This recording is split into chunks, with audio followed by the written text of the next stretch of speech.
This is the Garden Doctor, and we're in a couple rows of glads planted near my home. We're going to talk a little bit about what you should be doing with your glad plants as they mature and how to cut glads. And so the thing you want to do when you're cutting glads is not to cut as many leaves as you can. And so if you're going to pick a glad, what you should be doing is just nicking the glad down where the leaf whorls start, and then it just pulls right out. And so you've got a glad. When the glads, if you leave them to go to maturity so that you've got glads just for the color, this plant has gone past all the color. What you want to do is you want to cut it off just above the leaves so that as the plant matures, if it has seeds set in it, those seeds will be taking most of the products that the leaves are making, and so you want to cut it off because then the plant will be putting all of its energy into making a larger bulb.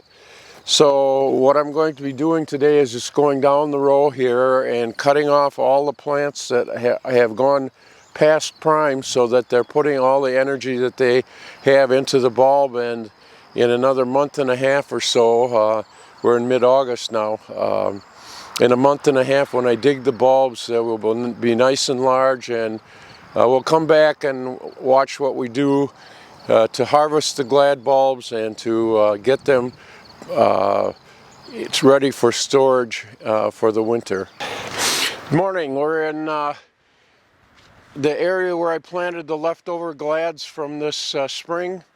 It's mid-October and time to dig the glads. So the nursery crew was in here yesterday digging some of the daylilies, so I had them take the tractor and undercut the glads so that all I'd had to do is dig or pull them out of the ground.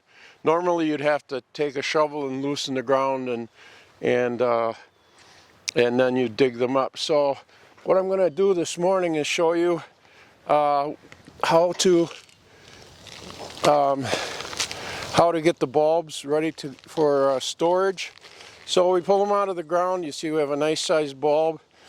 Cut them off right next to the bulb, and you can leave the leaves in the ground. So we'll just go down the row.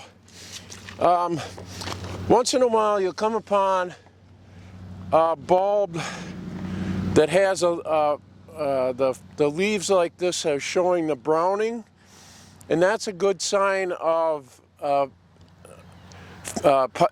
fusarium rot or fusarium fungus.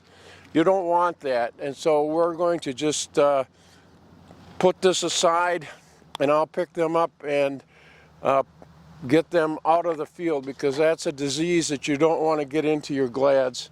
And so here are a couple more examples.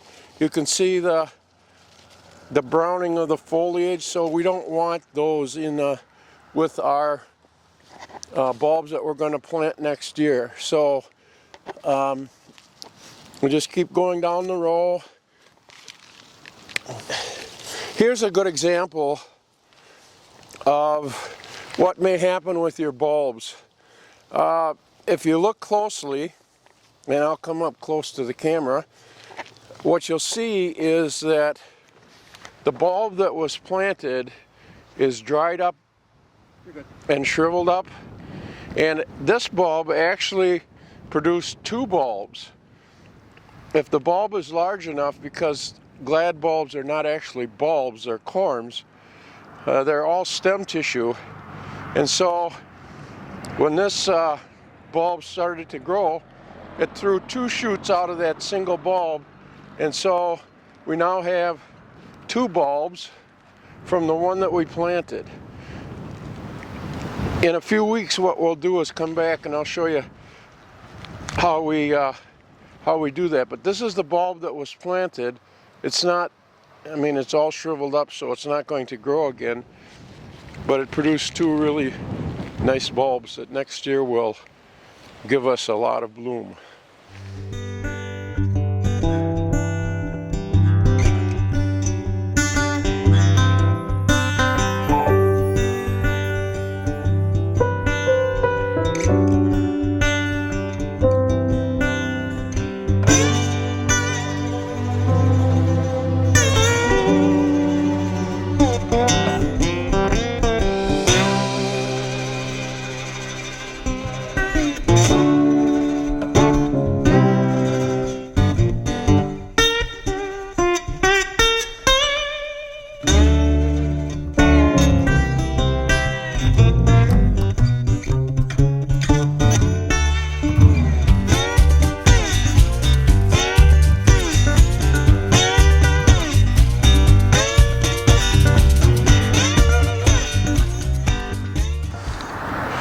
Okay, we have two pails of glads that we want to store.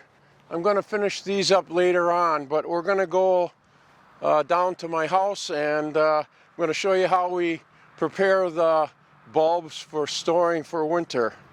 Okay, here we are back at the house, and I did some of the gathering of the bulbs last night, and I'm going to show you what I did with them. But it was cold outside last night. We were supposed to get down to into the 30s, and so the two flats that I did last night, I decided that I should cover them. And you can cover, you know, to prevent the freezing, so you can cover them with anything. We had an old bed cover that was in the garage, so I used that, but I just layered it over the bulbs for the night, covered it, weighted it down so it wouldn't blow away. And so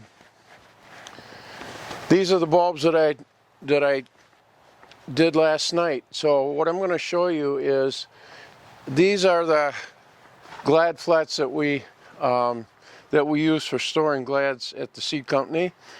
It has 1/4 inch mesh on the bottom, and that way you keep good circulation around the glads.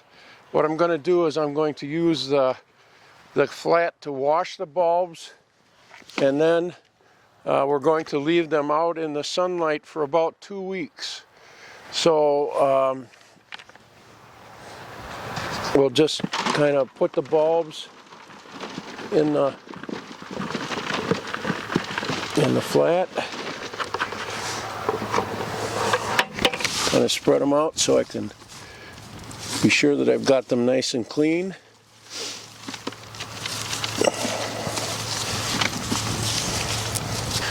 Take the hose with a stopper on the end, and we're just gonna spray them down.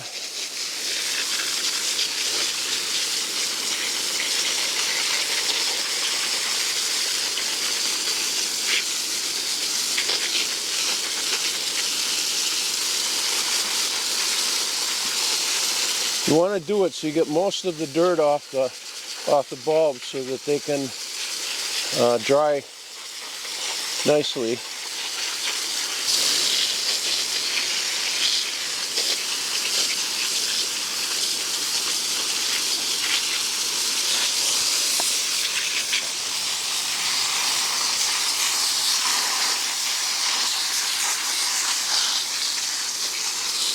Okay, so now the bulbs are washed.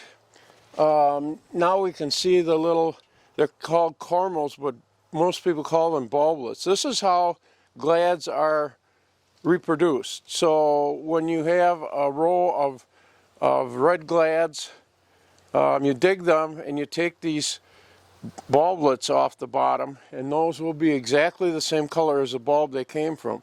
So what you do with them is you take them off, and you can plant them actually in your garden, because they will grow from a small pea-sized bulblet into a bulb about this size in a year, and then you can plant them out, and then you get the nice big bulbs. You know, the glads kind of remind me, you know, when about 60 or plus years ago, we used to grow our own glads, and we had fields, 20 acres of glads, and my mother was a good one at spreading joy around. So she would go in the fields and cut the glads and leave bundles of them in the field, and it was our job, my brothers and sister and I, to carry the bundles of glads from the field into the car. And then on the way back from the glad field, we'd stop at all the shut-ins and leave off a bundle of glads, and some for the churches in town. And so it kind of reminds me of the good old days. But anyway, what we're going to do with these glads now that they're washed is we're going to leave them in these screen bottom flats. I'm going to put them on the driveway out in the sunlight. If it's going to get extremely cold, I'll bring them into the garage. If it's just going to be cold out, I'll just cover them with a blanket so that I don't have to move them in and out all the time. But in about 2 weeks, we'll come back and I'll show you exactly how we get the bulbs ready for storage.